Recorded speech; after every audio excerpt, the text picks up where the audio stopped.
اعوذ باللہ من الشیطان الرجیم بسم اللہ الرحمن الرحیم۔ شروع اللہ کے نام سے جو بڑا مہربان نہایت رحم والا ہے۔ صحیح بخاری حدیث نمبر 1900۔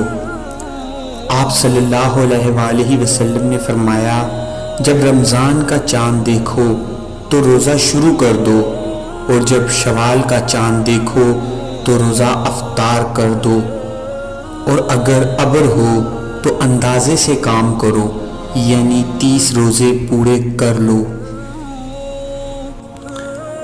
صحیح بخاری حدیث نمبر 1901۔ رسول اللہ صلی اللہ علیہ وآلہ وسلم نے فرمایا کہ جو کوئی شب قدر میں ایمان کے ساتھ اور حصول ثواب کی نیت سے عبادت میں کھڑا ہو، اس کے تمام اگلے گناہ بخش دیے جائیں گے، اور جس نے رمضان کے روزے ایمان کے ساتھ اور ثواب کی نیت سے رکھے، اس کے اگلے تمام گناہ معاف کر دیے جائیں گے۔ اللہ رب العزت سے دعا ہے کہ اللہ پاک ہمیں رمضان المبارک کے تمام روزے اور عبادات حصول ثواب کی نیت سے کرنے کی توفیق عطا فرمائے، آمین یا رب العالمین۔